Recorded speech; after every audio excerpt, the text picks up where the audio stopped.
My name is George Woodman. I came to Hong Kong in 1997 from the UK, where I was born and grew up. In the organisation I work for now, I helped to found, called Teng Hoi. We try to arrange activities which are practical and have educational value, and that can fit within a school environment. There's a key problem in Hong Kong which is related to waste, food waste in particular. Hong Kong is a very throwaway culture, and a third of the material going into landfills is actually food waste, again due to sort of cultural factors. So there's an enormous resource there which is not being made use of. If you take the food waste and throw it in the landfill, it becomes a nuisance. It creates bad smells and greenhouse gas effects, which are quite significant. If you can treat it as a resource, then you can make, using very successful equipment and a lot of work to make it work, you can make a rich and nutritious compost. It's very practical. We don't move food waste by lorry anywhere. We generate food waste inside the school. We compost it on site. That's very tricky. Requires a lot of quite solid technology, very good know-how to make it to work. We first of all take the food waste, we have to wash it, we have to grind it up into small parts, we've got to get rid of all the sources, we've got to create something that is compostable. We've got to get the moisture content right. There's a lot of stuff in there that requires a lot of machinery and know-how to make it work, and that process has taken us some time to really work out. I say that this is the worst stuff to compost.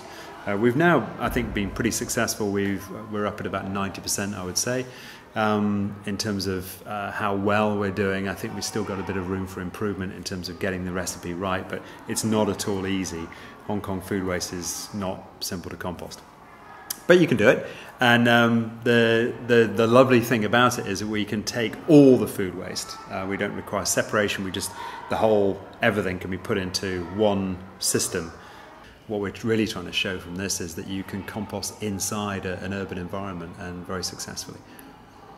We need to grow things like food, so we can actually eat and complete a circle of recycling of food waste back into edible food again.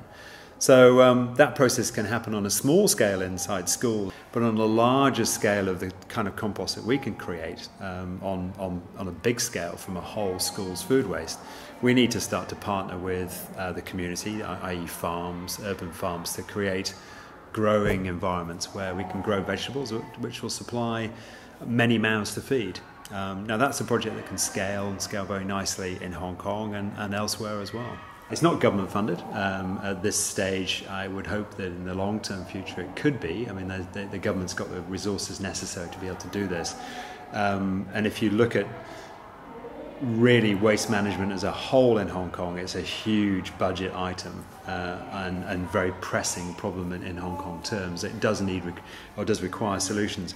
I think as an NGO, I would advocate that we have a role to not just complain about the food waste or waste problem in Hong Kong. We have to really demonstrate that there is a possibility of composting that can work on a community level rather than a huge facility level. It's a social enterprise, and behind this process we have started vegetable deliveries to parents inside schools, where, if you like, parents can buy vegetables from farms that have been using the compost that they've produced.